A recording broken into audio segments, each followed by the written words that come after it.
Special meeting of the City Council was held in Council Chambers on Monday, June 25th, 2018 at 6 p.m. for the purpose of filling the vacancy of the city clerk's position by interviewing the final 3 candidates in the order of the drawing, and at the conclusion of the interviews, that the final vote be taken to elect the next city clerk. Notice of this meeting was posted on June 21st, 2018 at 4:17 p.m. I am Council President Beth Gerard. I am presiding. Just for the record, Councilor Dominguez is going to be coming late, but otherwise all councilors are here.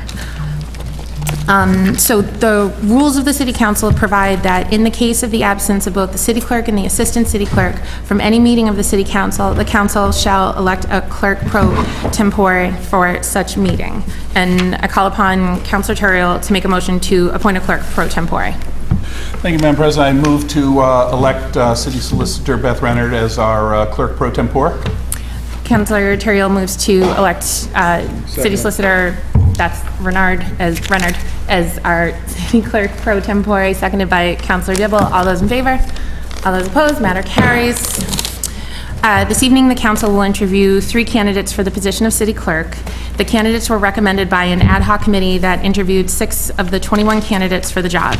The candidates were asked questions based on their education, experience, and technical skills needed to perform the job, and as set forth in the job description. It is anticipated that the questions asked tonight of the councilors who did not participate in the ad hoc committee will be based on the same criteria. I respectfully request that councilors and the public not text, email, tweet, live Facebook, any of that, or the questions to any other candidates or anyone inside or outside of council chambers. We do have SATV here tonight. They are recording, but they are not recording live. 6 councilors shall ask the same question of each candidate. The following order for the interviews for the position of city clerk were drawn on Thursday, June 28th, 2018 at 6 p.m. and they are as follows. First, we have Etta Matchik, then Amy Akel, and finally Eileen Simons. So, candidate number 1, I would like to welcome Etta Matchik, and if you could briefly introduce yourself, including your name and address for the record. Sure. Thank you for having me. My name is Etta Matchak. I live at 16 Bentley Street, Unit 1 in Salem. And so our first question will start with Councilor Dibble in regards to management. Are we standing? No, we're not standing. Do we have to stand? Thank you, Madam President. We might as well. It's a regular meeting. That's kind of intimidating, don't you think? Or sit. I motion to suspend the rules to allow us to sit during. I will suspend the rules. So moved. So moved. We will all sit comfortably. Madam President. You're welcome, Councilor Dibble. Take it away. Welcome to Salem. Thank you. Yes. Can you explain how many, and I apologize because part of this question was previously asked to you, but that was not part of the committee, and I'd like to hear the answer. Can you explain how many full-time and how many part-time employees you supervise, as well as describing your management style, and why would you make an effective Salem City Clerk? Sure. So my current position as the Director of Elections in the City of Lowell, I supervise 2 full-time election clerks. In addition to that, I have some other responsibilities as the Municipal Hearing Officer and the Parking Clerk, and I also have some collaborative supervising with other department heads for some individuals. In addition to that, I supervise over 250 part-time poll workers that are hired and trained annually for the purpose of working at elections.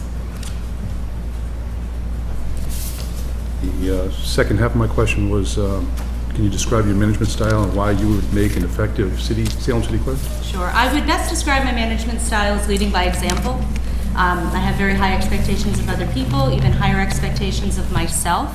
And so I really try to model behaviors and also to work collaboratively with people to make sure that the job is done right, that everything is being done compliant, especially when it comes to election law and regulations.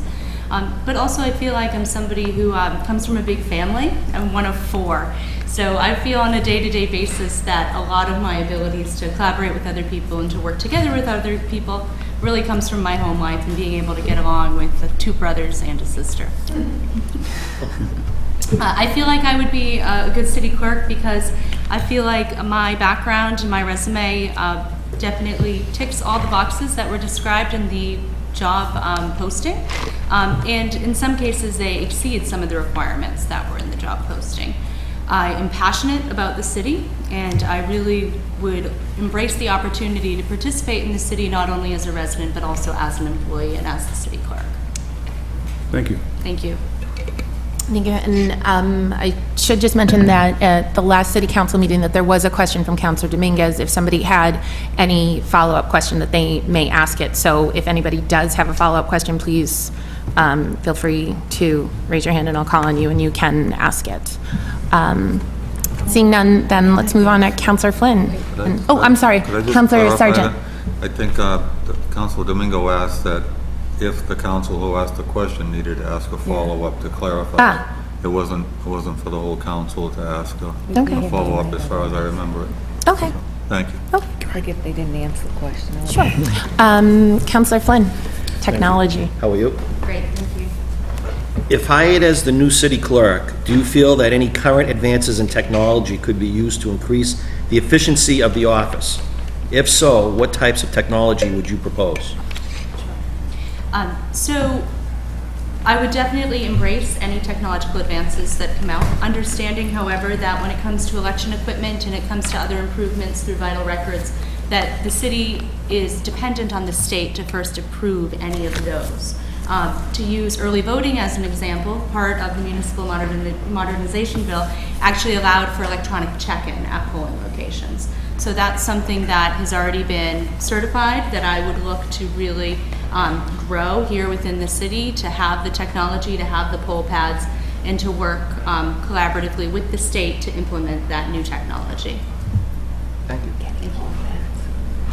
And next we have Councilor Madore on achieving goals. Thanks for taking the time to speak with us. Can you tell me about a time when you challenged the status quo or tradition, and why did you do it, and what was the result? Sure. So when I first assumed the position of Director of Elections in the city of Lowell, there were lots of people that were just unsatisfied in some aspects with the current voting process. And a major piece that I felt like I was getting the most feedback about was the polling locations. So I worked collaboratively with the Secretary of State to do a full assessment of all of the polling locations citywide. In the city of Lowell, there's 33 precincts. And at the time that I came on board, they were voting in about 20 to 21 locations. And some of those locations were not handicap accessible. They were in locations that, although they might have been handicap accessible, they weren't the most central or neighborhood-centric locations within each ward or precinct that individuals could be voting at. So I worked collaboratively with lots of stakeholders, being neighborhood groups, nonprofits, the university, active residents, city councilors, and from that, we did a complete overview of all polling locations, and we implemented new precincts throughout the city, and we actually downsized to 14 neighborhood-centric voting centers opposed to having 33 precincts spread out. And that really improved the process and really increased accessibility, and also it really assisted in implementation of the election, because elections are like planning a really big party.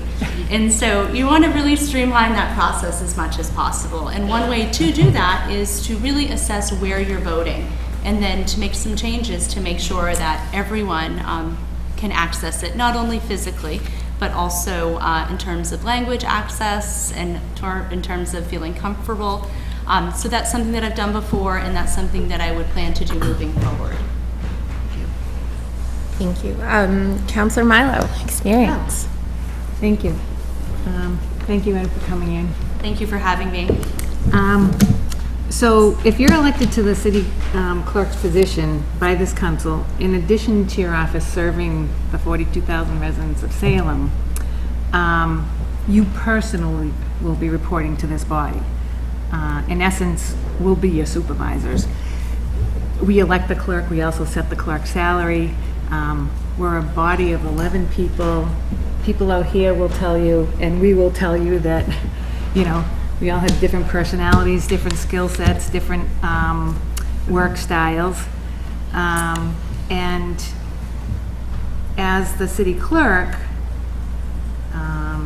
or as a city council, we conduct a lot of business that requires the clerk to publicize, advertise, prepare agenda for both, full council meetings, committee meetings, special meetings such as this, all the while keeping the other balls in the air with all the other offices that you'd be supervising.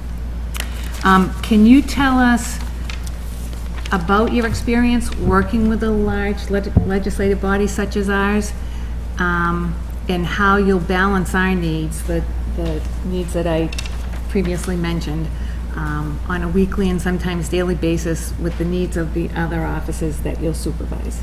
Sure. So I currently do have 4 election commissioners that supervise me in addition to the city solicitor. Under Plan E, that's the structure in Lowell, and the city manager. But also I do work extremely closely with the elected 9-member city council in Lowell. And I work with them, most recently, the best example is I've been organizing listening sessions throughout the city using a model that was implemented during early voting, where we took early voting out to each neighborhood.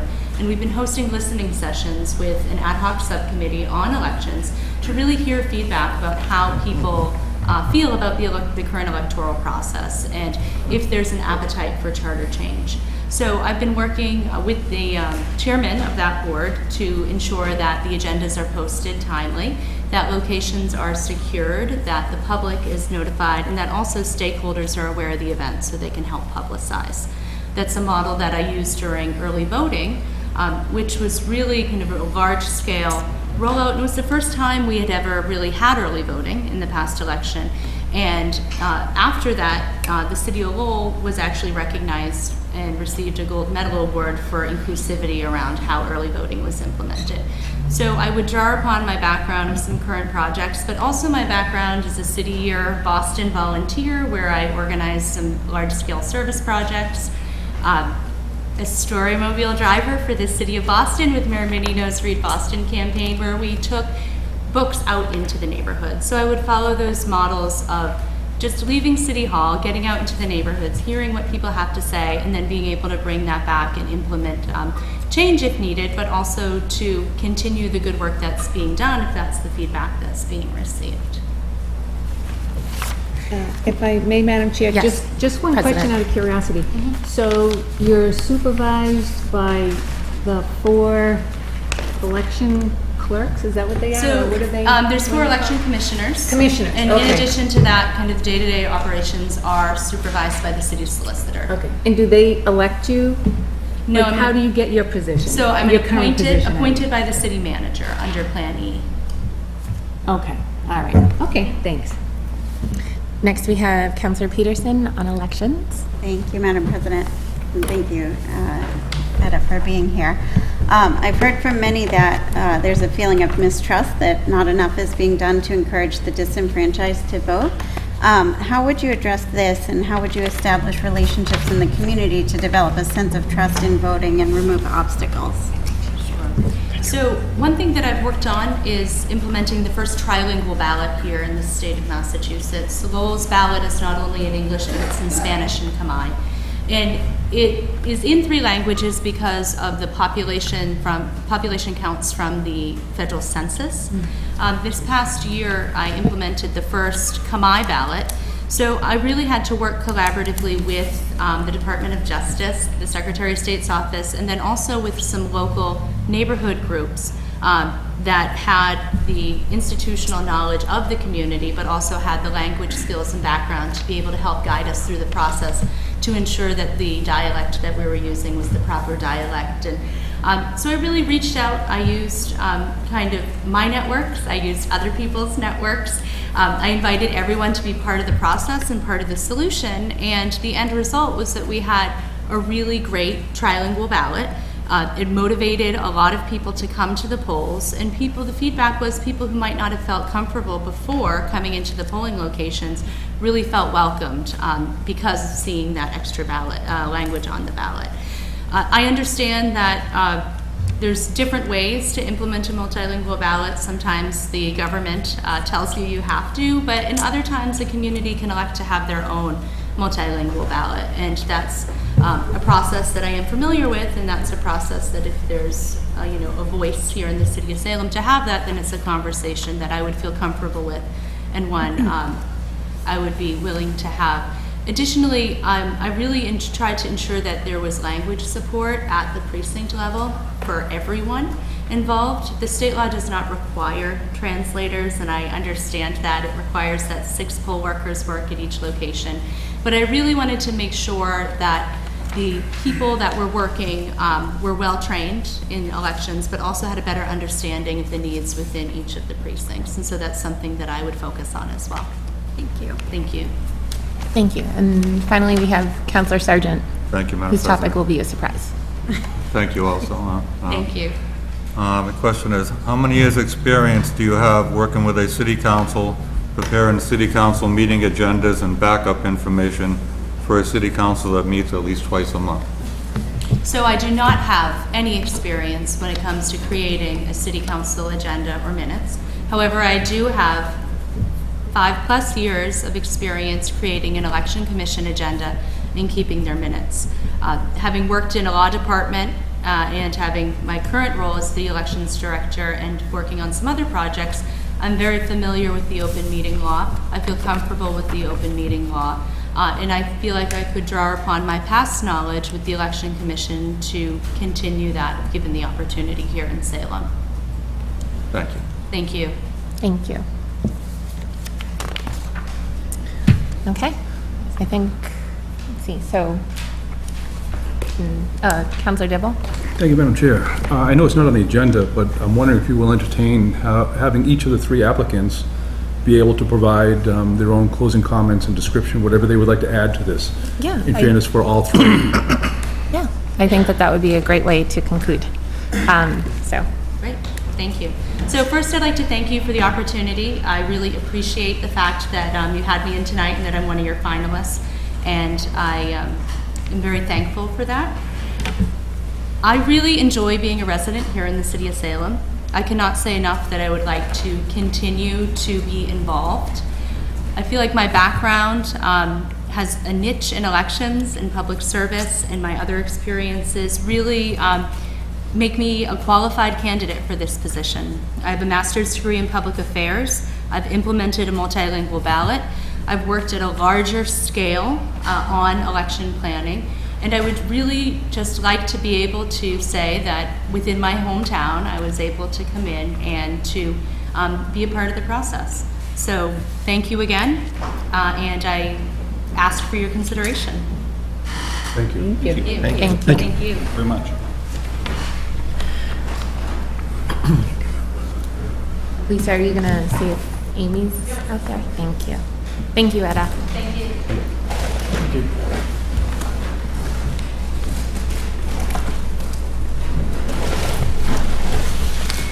We're at short recess while we find our next candidate. Okay, so moved. Aaron recess.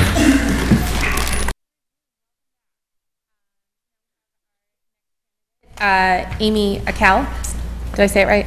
I remember Akel. I remember I asked you that, and everyone does it. So we have our next candidate, Amy Akel, and you're welcome to come and sit up at the table. And so if you could just briefly introduce yourself, include your name and address for the record. My name's Amy Akel. I currently live in Medford, and I'm currently the town clerk in Stoughton. Thank you. And our first question will be Counselor Dibble, which will be on management. Welcome to Salem. Yes. Tell us, how many full-time employees and how many, and I apologize, I know that you've answered a similar type question, but 6 of us were not part of the committee, so you might have some overlapping. It's basically a 3-part question. How many full-time employees and how many part-time employees do you supervise? And describe your management style and why you would make an effective Salem City Clerk. Well, currently there are 2 other people in the office that I supervise. We are missing a person currently, so there should be 3 people in the office. When elections come, I supervise all of them as well. We have 8 precincts. There's generally 7 or 8 people in each precinct during an election day, but that obviously is just election days. As a manager, I don't like to micromanage. I believe that the employees are all adults. They know what they should be doing, and they can do it. I'm always available if someone has a question or they're concerned or they feel they need more training, but I really operate as though everyone is an adult, they know their job, and I expect them and believe that they are doing it. And I think that I would make a good city clerk in Salem because I am eager. I have 17 years of experience, but I still am flexible and open to new ideas and learning new things. Excellent, thank you. Thank you. Next, we have Counselor Flynn on technology. If hired as the new city clerk, do you feel that any current advances in technology could be used to increase the efficiency of the office? If so, what types of technology would you propose? Well, I don't know exactly what is in the office currently in Salem. Something that I believe is very beneficial to the office as a whole with the change in the public records request is some type of database that keeps track of it. There are a number of different companies, and a few of them have the ability to have all the departments involved, especially if other departments are taking care of their own public records requests. It's a way for everyone to see in one place what's happening, where a project may be, if more help is needed. So that's one thing that I think is important, especially in the current political climate. Thank you. Next, we have Counselor Medora. Thanks for being here, Amy, and taking the time to talk to us. Can you tell us about a time when you challenged the status quo, a tradition, and why you did that, and what was the result?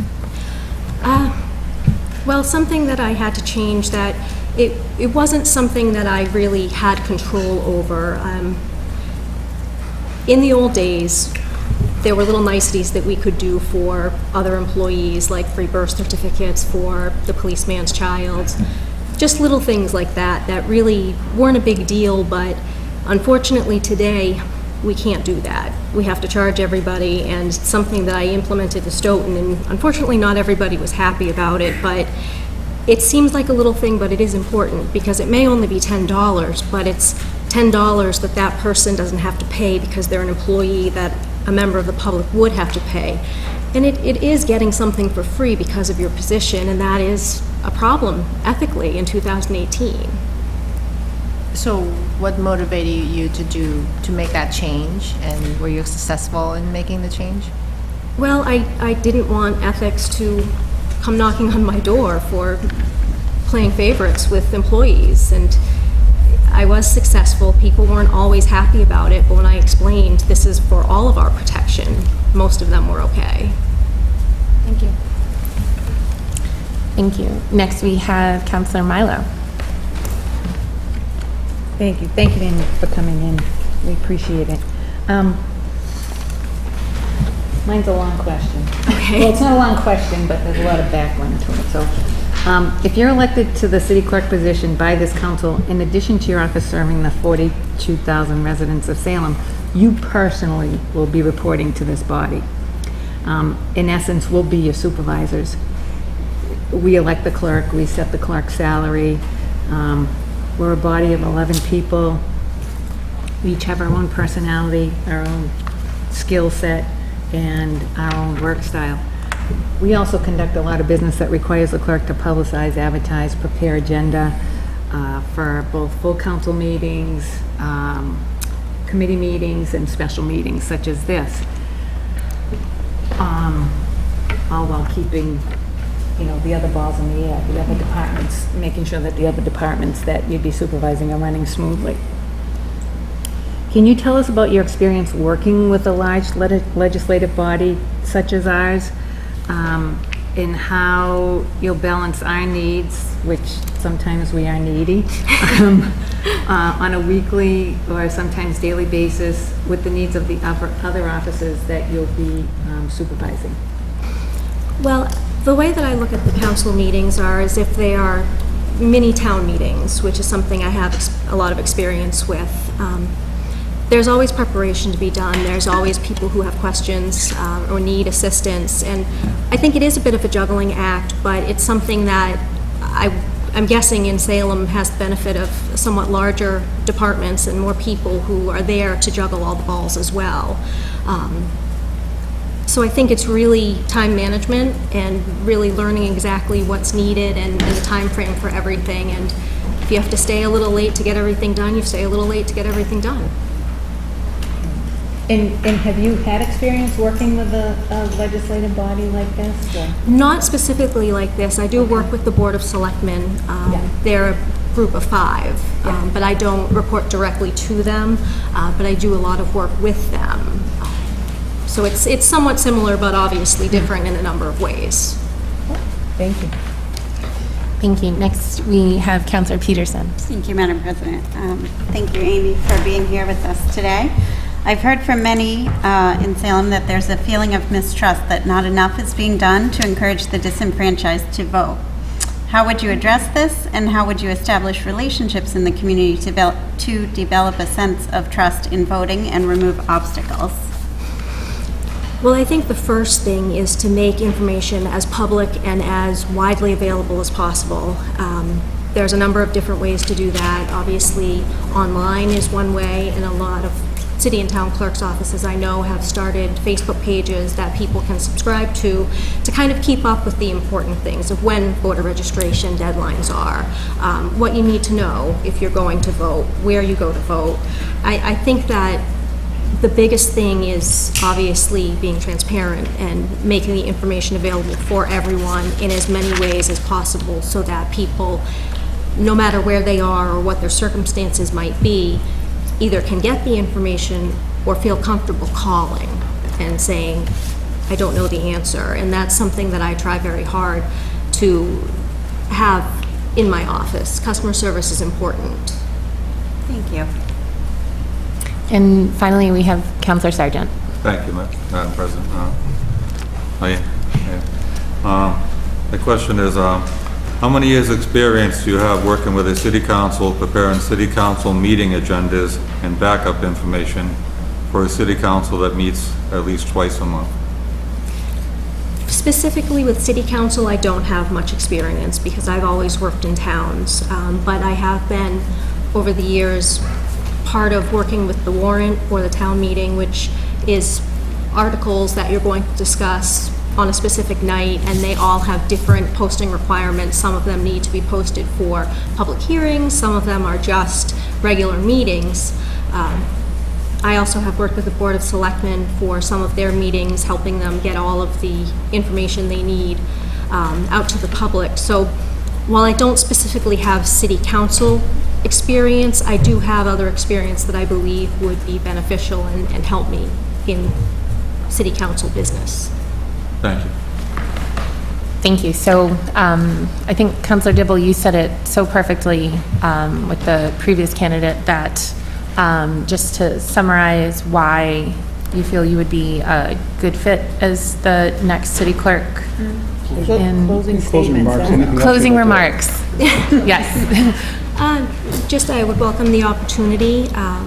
As I said, I have a number of years of experience, but I'm still on the younger side, and I still am open to learning new things, to working with different people.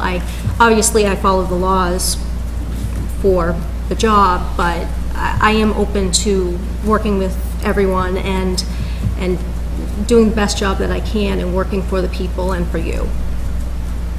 Thank you. Thank you. Thank you very much. Thank you. Thank you. Should we, We again we recess. move for another recess? Thank you very much. Thank you, Amy.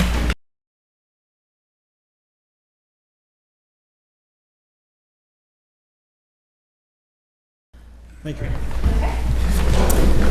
Move to resume. Moving to resume.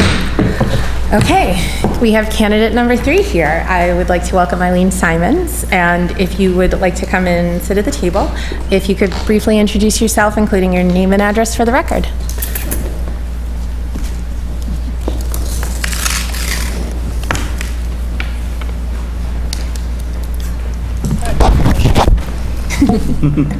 All right. Good evening, everybody. I'm Eileen Simons, and I reside at 79 School Street in Salem. And I want to thank you for having me here this evening and give me the opportunity to share with you why I'm the best qualified candidate for this important position. During my 18 years in the Salem City Clerk's office, I performed most, if not all, of the duties outlined in the job description, which I can immediately transfer to the new position. I have the institutional knowledge, positive working relationships with the other city departments, as well as the tangible and intangible skills you are seeking. I'd be happy to discuss any questions that you have. Great. So our first question will be from Counselor Dibble. Welcome. Thank you. Can you tell us how many full-time employees, and I apologize, some of these questions you've already answered, but there were 6 of our counselors here who were not part of the committee. So part of this question was already asked to you previously, but I'd like to hear your answer here. So can you tell us how many full-time employees and how many part-time employees you supervise? And again, my question is 3-part question. So how many employees do you supervise full-time and part-time? Can you describe your management style and why you feel you'll make an effective Salem City Clerk?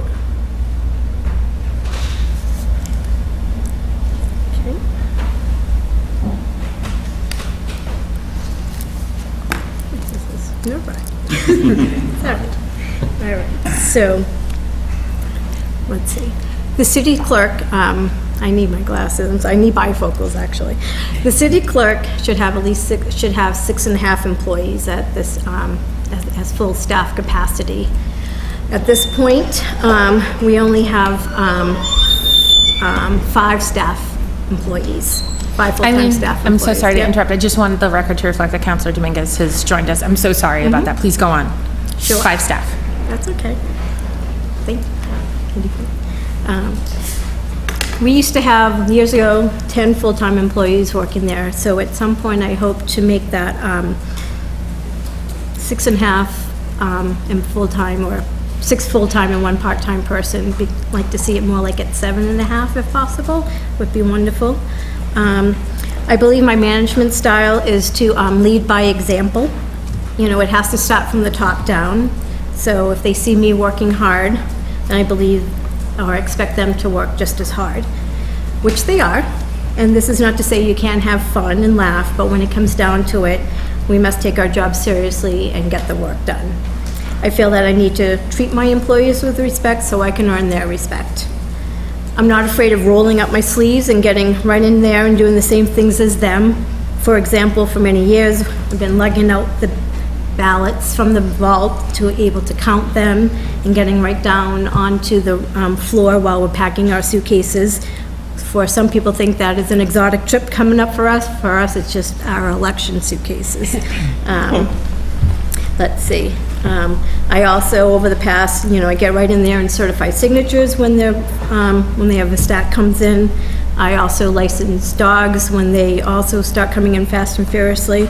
And so I think by doing the work, it will show that I'm not just one to give out orders and sit back. My past boss did this and it was great. We all work together when we have to. I like to continue to do those things that work well and continue to improve on them and make some slow and gradual changes as needed. I have no problem working on projects individually, such as the Census 2020 that I'm working on right now with a GUPS program from the Census Bureau, and I've been working with that by myself. But I also have no problem delegating work and spreading out the workload so nobody is doing all the work. I try to give the best instructions that I can. I can either by verbally telling them or showing them examples of how to do something and then give constructive feedback to learn how they can do it better next time. I also try to determine what a person's strength is and what type of learner they are, so it will help me to know what the best way to teach them is, whether they're a visual learner or just by oral instructions. And also try to find their strengths to see what project works best for them and to help me with, so they can feel vested in the project. I like to keep communications open. I've been holding staff meetings just to check in with them and keep the staff up to date what's going on, so they see what they're working on. I also like to set some goals and deadlines for them. I think communication is important, so they feel comfortable coming to me with a problem, or vice versa. I already told them, to share their ideas with me, that I might say no, or I may think about it and consider it later, but it's okay to let me know what they're thinking. My management style is to have everybody to be able to do everything, so I think as much as we can step in for each other while somebody's on a lunch break or just a break, I still like to do some more cross-training in the office because our rooms are separated by actual walls. I like to we can help each other out, but, sometimes things do change, and I like everybody to keep up with the changes, so that way, when somebody's sick or on vacation, we can help metaphorically bring down those walls and be one big office. So I also like to work together as a team, and if I see a problem starting to happen, I prefer to address it right away and talk to them privately at first, and if necessary, as a group. However, even though I know these people and worked with them for a long time, I also know if there comes a time to discipline an employee, I would get human resources involved and go through the disciplinary process and steps that are needed for that. But overall, I believe that if you have a well-trained staff and the right equipment and the support of your boss, then your department should be able to run successfully, smoothly, and professionally. So, and I believe that is, your last question was why to make an effective city clerk. If I didn't answer that, I believe just by being there and doing all those things will make me one. Excellent. Thank you. Okay. Next, we have Counselor Flynn. Thank you. If hired as the new city clerk, do you feel that any current advances in technology could be used to increase the efficiency of the office? If so, what types of technology would you propose? Sure. Well, change is inevitable because of new, like you said, new technology, new laws. We have to keep up with the changes. And I feel very proud that since March, I've been working with an outside vendor to get people to be able to buy our vital records online and to purchase them online with a credit card instead of having to come into the office. So it's taken a lot of coordination between the company, our staff, our IT department, our treasury department, our finance department, but I guess you can call it a soft opening. We're actually up and people are able to purchase vitals online. Right now we're just starting with birth, death, and marriages, and hope to expand it eventually to like dog license, yard sale permits, business certificates, and other things. But we want to keep it slow and learn the program first. And also, it's exciting to learn that we're going to be, I think, I don't want to be quoted, but the first department that will be able to take credit cards over the counter. Because, again, when you say things have changed, people don't have time to always come into the office or mail us a request. A lot of times when they do, they don't have cash or checks with them anymore. Everybody carries plastic, so hopefully this will make at least that office run more efficiently. That's our vital records room. I think for the elections room, I just went ahead and purchased 2 poll pads, which are like, in a nutshell, like electronic mini, I guess, type of our voting registration system program that we have. It kind of mimics that. So if anybody was here a couple of years ago and voted early voting, which was great, we always look for ways to improve it. And one of the things that I think held us up was that we did our check-in process by manual lists, a manual alphabetical voting list, and we have over 30,000 voters. So it took a while to find sometimes a name, even if we separated out the list. So these poll pads should make that process more efficient, and I believe it will, overall make the whole process better. So that those are coming to us hopefully soon, and get some training on that, and we'll be able to use it for this October unless the state changes their mind and we have to do it for August for September's election. I don't know that yet. So I've been looking, so I have done that already. And other ways, if I can check my notes. So that is, and also I have to think forward as well, because our AccuVote machines, voting machines, are getting to be outdated. We purchased them in 1998, and according to the president of LHS, who maintains and serves our voting machines, has told us just recently they bought up all the parts available to those machines, and as somebody in technology will know that parts and equipments and computer, they just run out. They make new things. They don't have availability parts for that anymore, and once they're gone, they're gone. So I'm already starting to look forward to in looking into what the state has certified that we can use I'm looking to research them online, going to demonstrations and seeing how the machines work, and talk to other cities or towns that have purchased them, so I can get their feedback, see how they like them first, see what the pros and cons are, and then from there make the best decision for our office. So I hope that answered some of your questions. Thank you. You're welcome. Next, we have Councilor Madore. Thank you, Madam President. Thanks for taking the time, Eileen. Thank you. Can you tell us about a time when you challenged the status quo or tradition, and tell us why you did that and what was the result? I'm sorry, one more time. Tell us about a time when you challenged the status quo or tradition, why you did it, and what was the result? Okay. Well, a lot of things that we do are, governed by Mass General laws and state and federal and local laws. But I guess, just a small example, it's not a huge thing, but I guess just recently, a person that came into our office for proof of residency, and because they weren't in the system, by law, I wasn't able to give them a certified residency certificate. But after doing a little bit more research, I found that they did live in Salem. They were deleted from our system because they were not voters and they didn't answer the census forms. And so in order to be able to do a letter for him, I pulled that information up, I printed it off, I had him do a blank census form to register him as a current resident, and that way I was able to give him on letterhead a letter that said that he had lived here during these years at this address and that he currently lives at this address, and I was able to certify that. So I don't know if that's really pushing the status quo, but it's something that I try to find ways to work within the parameters of the laws given to us, whether it's that or it's,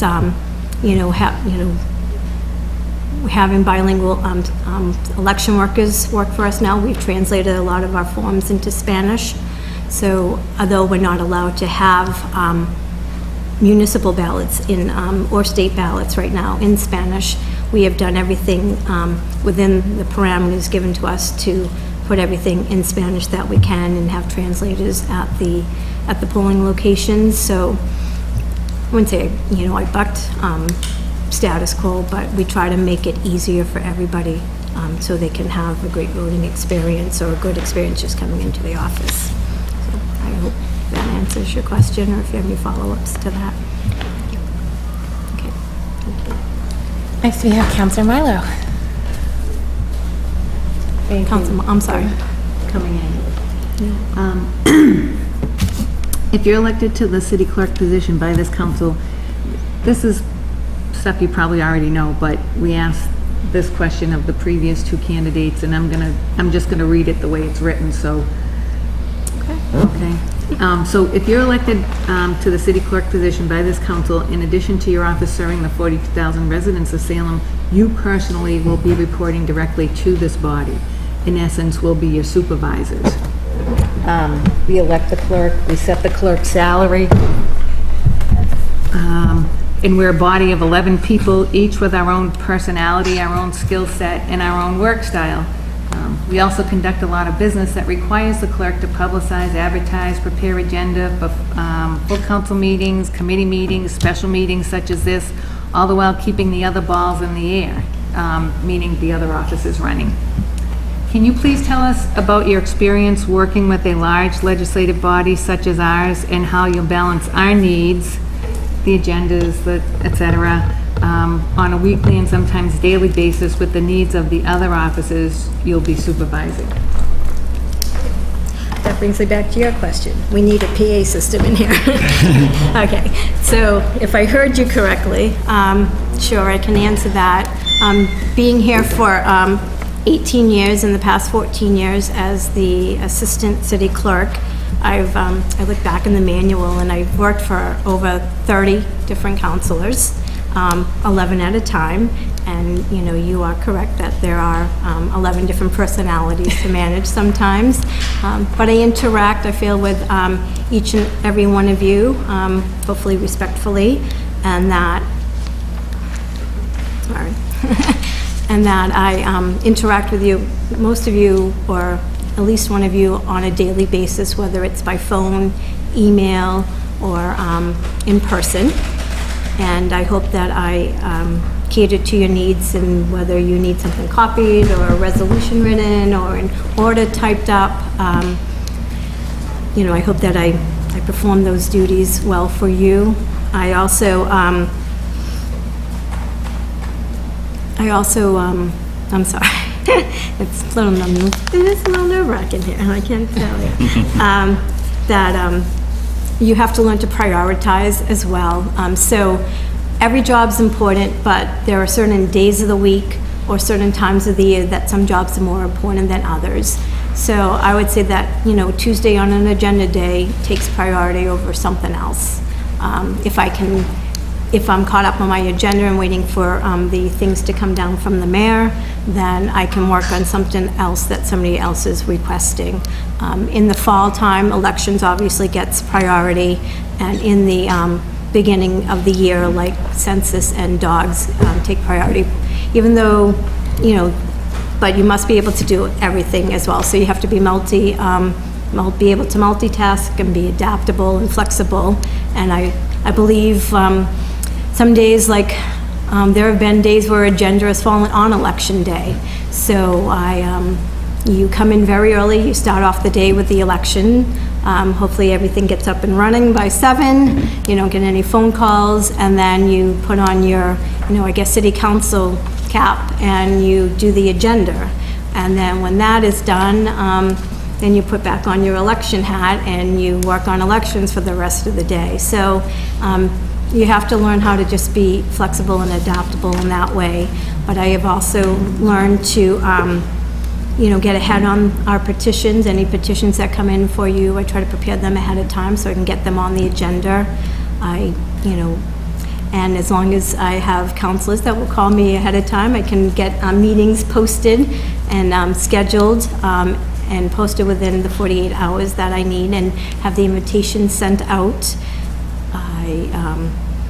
So, you know, plus you're doing research for other department heads or other managers, and you have to get that done as well. Let's see, what else can I tell you? So I also post, we work on the agendas, like I said, on Tuesdays. So that includes getting all the backup and documentation ready. It also includes scanning and emailing all of you the agendas and the backup documentation, which is, and I need to have it done by a certain time on Tuesday, so that sometimes means working, you know, through the day if it's a very busy agenda day. I work with other department heads, whether it's assessors during tax time or the finance director during budget time, to make sure everything's done correctly. The other things that I do for the city council is that I attend all the meetings. So when you talk about multitasking, getting things done, I'm glad that my kids are old enough to feed themselves sometimes. So, because sometimes, as you know, that we're not always home. And so I attend all city council meetings. I attend all regular meetings, special meetings, executive sessions, public hearings, joint public hearings with the planning board, joint conventions with the school committee. And they take up a lot of time, plus I have to do the minutes to them. And I think since April 2nd that I've been taken over for the city clerk, we've had 7 meetings, I believe. And I have 6 meetings done, is that correct? 6 meetings done and posted, and I'm working on the 7th meeting. And it's just learning how to stop something and going up and doing something else. I'm sorry. So, you know, I also try to keep all 11 of you in the loop of what's going on within the city by emailing you things, whether you may want it or not. So it helps, and I work for you, so I want to keep you in the loop of what's going on. I try to keep the committee chairs organized by updating their tracking forms and sending them to you after each meeting with a backup. I also I think in this job you also have to have confidentiality, so I have to earn that trust with all of you, I believe, or I hope I have. Confidentiality is very important in this job, you know, whether you're just having a conversation with a counselor or attending executive sessions. or discussing something with the legal department, and even dealing with certain vital records, they have to be confidential as too. I use our website all the time to post our agendas and meeting notices, which I actually enjoy using. I never thought I would, but I use that. Let's see, I also set up for the subcommittee meetings by getting your paperwork ready and the committee minutes and the auto recorder up here, and put everything on your desk, and then the next day, if I don't find them stuck in the mailbox, I come up here and get the minutes and the auto recorder, and then be able to transfer that to the to my computer to retain them for the files. I also use those committee minutes that you have. Not only do I scan them to the website, but I also use them to get the committee reports ready for the next council agenda meeting and putting them on the agenda. And as you said, I advertise all public hearings and ordinances and bond orders, or whatever is required by law to publish.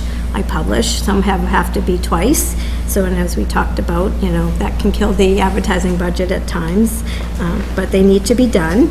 I also, after the meeting process, every single piece of paper that comes through the city council meeting has to get processed, and I, get ready what I need on Friday to send certain things up to the mayor, and that's when I get my ads ready as well. And then once she signs everything and brings it back, I still have to process all that paperwork and get the money matters to the finance director and the other departments, and any traffic ordinances that have passed, they have to get to the right people.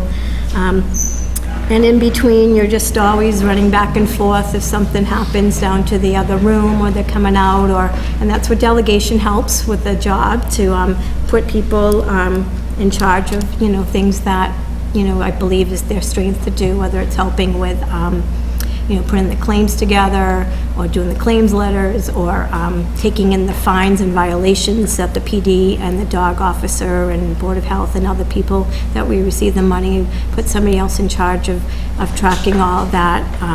So I'm not doing it, so I try not to do everything by myself. That's why you have people, you want to rely on them and use them to their best of your ability and their ability. Let's see. So I keep, track of all the licenses that come in through a database. I use Excel and Word every day.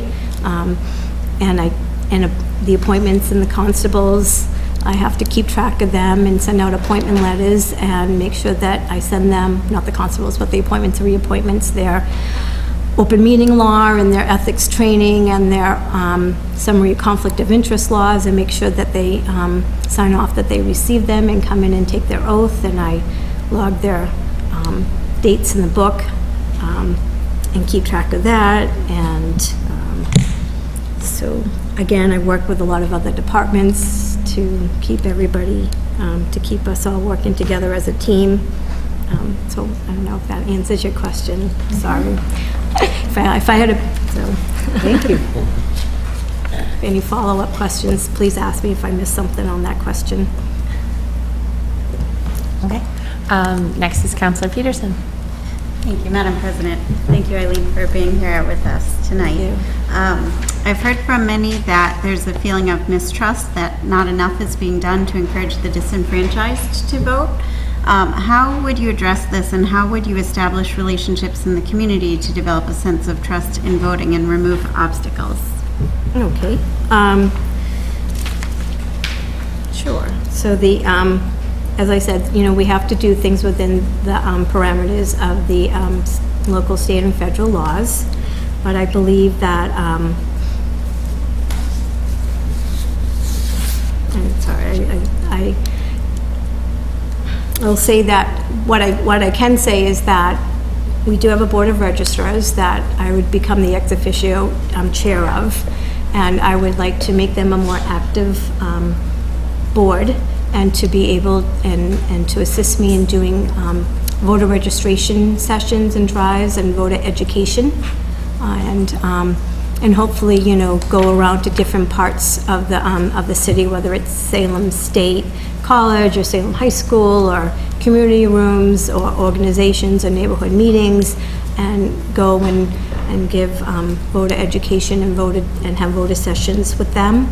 I've also talked, or the councilors have talked with me about taking me around to the community and meeting people. And I would like to work cooperatively and collaboratively with any and all groups. I think creating positive partnerships with different organizations, will be beneficial to all of us and will lead us towards working together and helping each other so everybody's needs are met. And in that way, in turn, can earn each other's trust and respect for each other.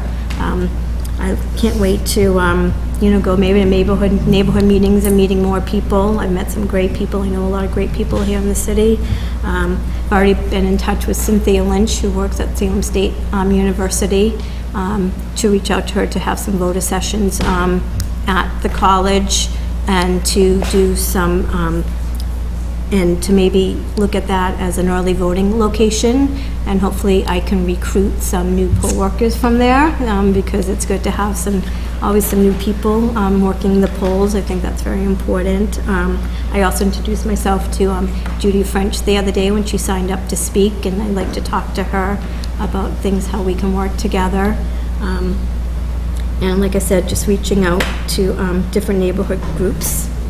So I hope that working, again, together with making cooperative and collaborative partnerships and working with different organizations out there will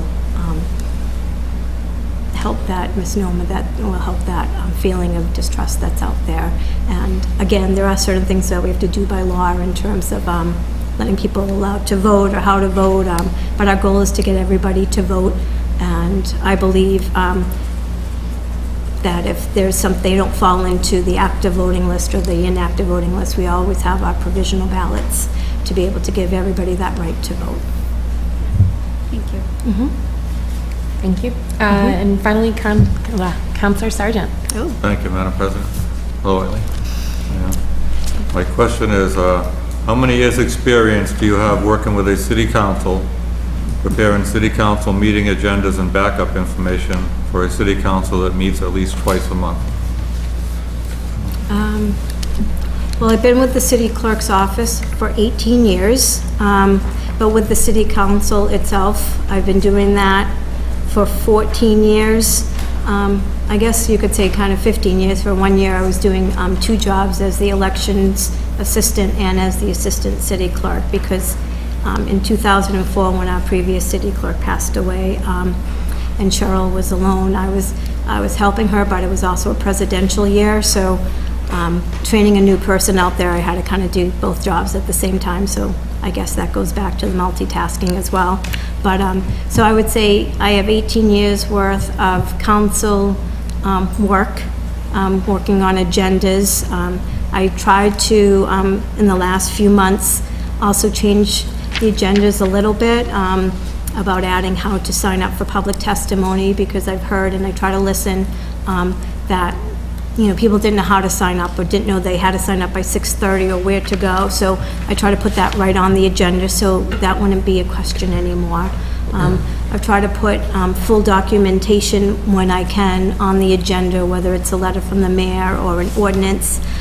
As long as I can get that in a Word document, I've tried adding more of that to the agenda, even though the agenda have turned into 30, 40 pages long, but I think it's important for people to see that so they don't have to call and reach out or just feel as though the information's not there. So I keep trying to work on that. But in terms of the agendas, yeah, so 18 years times at least 2 meetings a month. I think a lot of it, but I love working for the city. I am a Salem person. I've born and raised in Salem. My parents are born and raised here. I live here. I have children. We grow up here, and I love working for the city. The city is in my blood and my soul and my heart, and I feel that the city clerk's office is the heart of city government, and that's why I think it's such a great fit, and why I want this so bad. I just feel as though between my 18 years of experience working full-time, all in the Salem City Clerk's office, I can give that back to the community. I can improve on it if given the chance. I just love Salem, so that's what I have to say. Thank you. You're welcome. And finally, some closing remarks. if you'd like. Kind of just made them. And you kind of did just make them, but I don't know if you had anything else you wanted to add. Sure, well, just in case, this one I have prepared, so, let's see. I'd like to thank all of you again for your time and reiterate that I know that I'm the best qualified candidate for this position due to my institutional knowledge, my past work experience, and my tangible and intangible skills that I can immediately apply to the city clerk's position. Being part of the city clerk's position, yes, I said this, for 18 years will be a tremendous benefit to the city council, to the city clerk's office, and most importantly to the residents of Salem, while still bringing a fresh perspective to the position. Therefore, I respectfully ask for your consideration in electing me as your next city clerk, not only for you, but for the people of Salem. So thank you. Thank you. Thank you. I'm sorry. Get up. Free to go. I'll move we recess again, just to give us a Okay. couple minutes and go. Yep. Then we can. Okay, let's go into recess.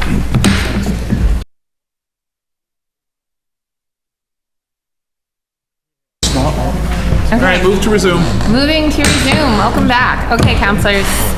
So where are we at? What would we like to do? Do we want to vote tonight or do we want to consider the 3 candidates and vote on Thursday? I'm leaving this to the body. Counselor Turiel. Thank you, Madam President. I'm comfortable with whatever the will of the body is. You know, if people just, if any members feel that they need to deliberate further personally, then I would support that. We do have an opening if that's the case, because we do not need to have an A&F meeting on Thursday night, so if there's any desire by any of the members of the council to deliberate further personally on this, then we've got several days for them to do so. But otherwise, I'm fine with proceeding. Okay. Counselor Sargent. Thank you, Madam President. I just move we just follow the agenda, and this has been through a long process, and I'd like to see it come to a fruition tonight. He would like to see a vote go forward. Yeah, vote tonight, please. I know. Okay, Counselor Fury and then Counselor McCarthy. Well, yeah, well, Yep, thank you, Fury Madam and then President. McCarthy. This has been an emotional roller coaster for all the applicants, all 21 applicants. I was involved in the screening process, and we whittled it down to 6, and now we've whittled it down to 3 in this particular situation. And it's been an emotional roller coaster for each of them to put themselves forward as professionals to apply. These 3 people that applied tonight, their places of employment know that they're applying for jobs elsewhere. They're putting their professional lives on the line. And I think it's incumbent upon us and responsible upon us. The primary responsibility is to elect a city clerk, is to vote tonight. I think what you see is what you get. I think we've seen, for a screening process, I've been involved as a parent, as a teacher, and as a city elected official in numerous screening processes for superintendent, principals, assistant superintendents, and so on, teachers, even teachers, but way back when. And it's an exciting, it's a beautiful process, and that's our primary responsibility. It's been a public process. People in the public have been asking questions at the various meetings, and we were starting in March. I think this whole process started in March, and now we are in June. We're heading into the summer months. It'd be hard to get many of us back together again. Thursday's our last meeting of June, and now July and August is coming about, and I think the people that applied have family responsibilities and vacations. We have family responsibilities and vacation. I think it's incumbent upon us to vote tonight for the best person, and I think we have chosen 3 very good people: town government, town management government, selectmen government, town meeting, and our own city council. So we have a choice, a clear choice tonight to vote the best candidate. And I hope we're not here for a long, long time. I hope this is the last time in a long, long time in our city, in our lives as elected officials, that this will be a primary decision that we all have to make. And I think what you saw tonight is really good. I think they each gave us a choice. I'm proud. I liked all 3 choices. I thought they came across very, very well. And I'm ready to vote tonight. I'd like to give them the opportunity to have the decision tonight. They feel comfortable as professionals. Treat them as professionals. We're professionally elected officials elected, and I think we should give them the courtesy and the grace to allow them to know who's going to be the city clerk. Thank you. Council McCarthy and then Councilor Dibble.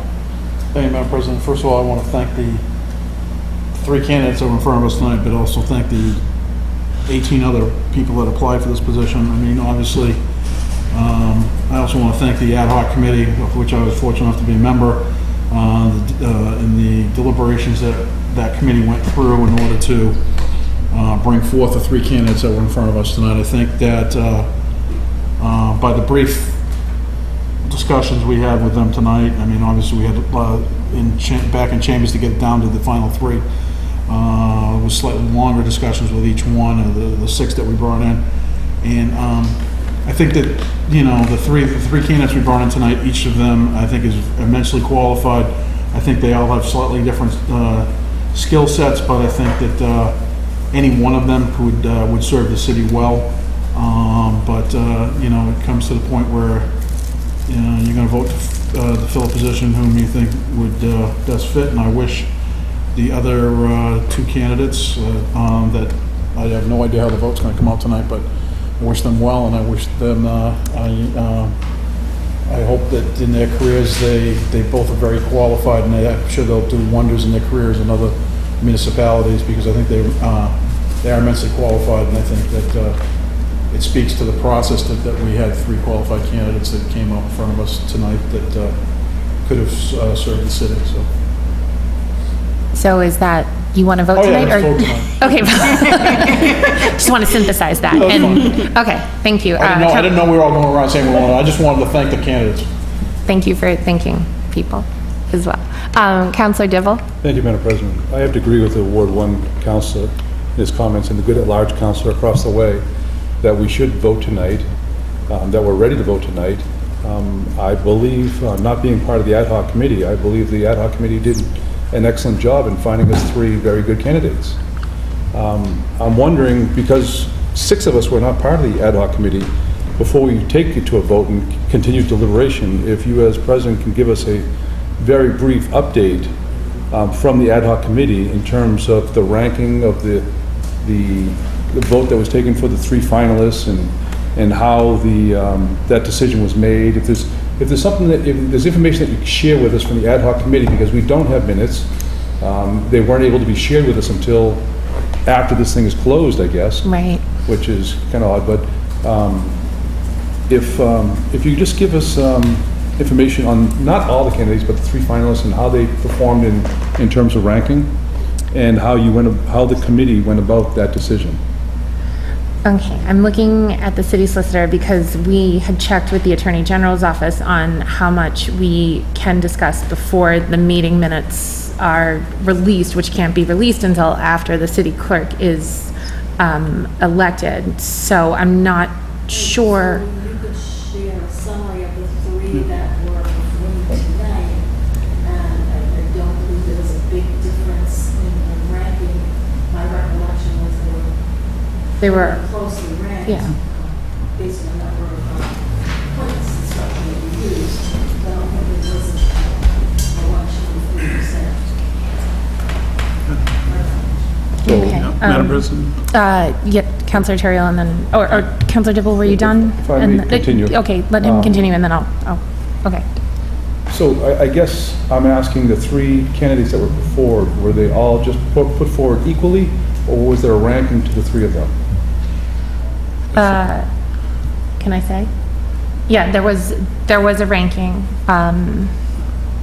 So can I say how they ranked? Okay, so Etta and Eileen were tied for first, and then Amy was a close second. Thank you.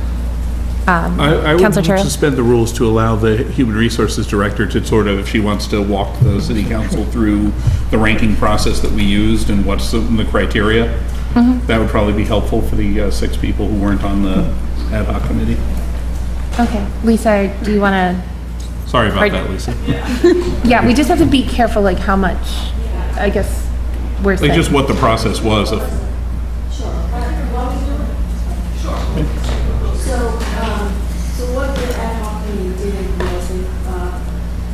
brought their own questions to Lisa, and was formulated in the groups, questions that were mirrored tonight, all based on the job description.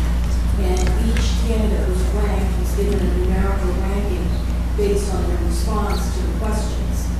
And when all those were tallied, at the end of the process, there were 3 clear peers that we had tonight.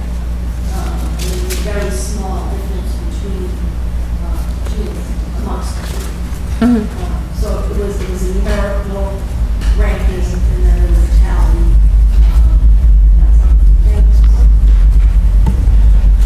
Thank you, Madam President. You're welcome. Does that help? Okay. So, Counselor Peterson. Thank you, Madam President. I just want to jump off of that question a little bit. I think this is not the case, but I just want to clarify. So the 3 didn't come out of the committee with any kind of recommendation to us, right? They're just coming out. Yes, Yeah, they're coming okay. out, just, these were the top 3 who had the most, who had that highest votes that were re-ranked, who were our 1, 2, and 3. This, it was, Ed and Eileen had the most ones, and then Amy was a close second. Okay.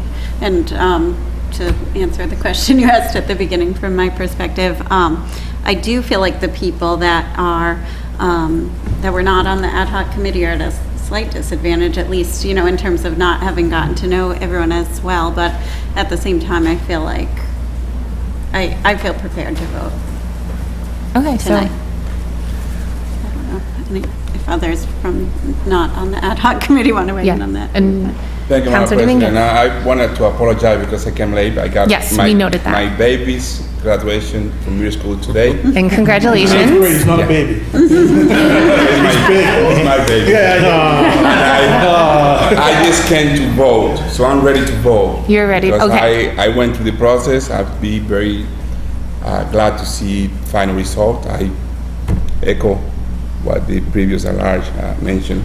And I think that we just need to go ahead and select the one that we feel is the one that will fit the position. So let's go, let's do it.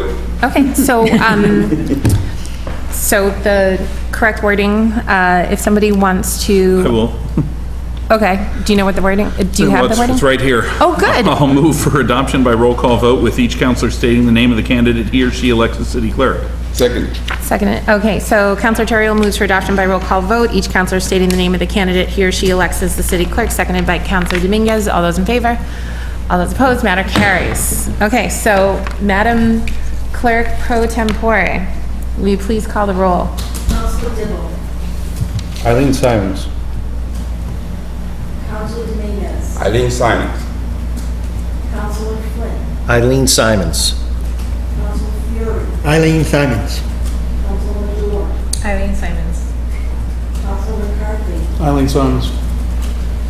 Councilor Milo, Eileen Simons. Councilor Peterson, Eileen Simons. Councilor Sargent, Eileen Simons. Councilor Terrell, Eileen Simons. Councilor Bernard. Eileen Simons.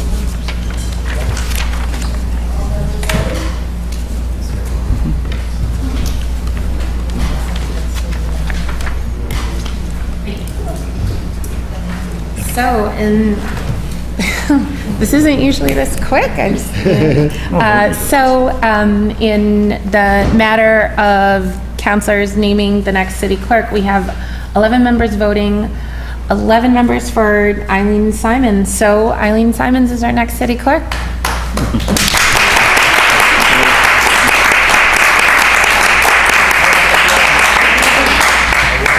And then, Reconsideration. hang on, wait, okay, There's other so, procedures. Counselor Terrell. I move to establish the term of office beginning with our June 28th, 2018. It's our next to a new 3-year term beginning at that time. Okay, seconded by, I'll take Counselor Fury second. Okay, so Counselor Terrell Having selected Eileen Simons as the next city clerk, hereby move to appoint her to a 3-year term commencing June 28th, 2018, and rescinding the prior vote of the council, appointing her to fill the unexpected term of Cheryl Lapointe. Okay, seconded by Counselor Fury. So all those in favor? All those opposed? Matter carries. Counselor Terrell? Further move for immediate reconsideration in the hopes it does not prevail. Counselor Terrell moves for immediate reconsideration in the hopes it does not prevail. All those in favor? All those opposed? Opposed. Matter does not carry. Move to adjourn. Counselor McCarthy moves to adjourn. We are adjourned.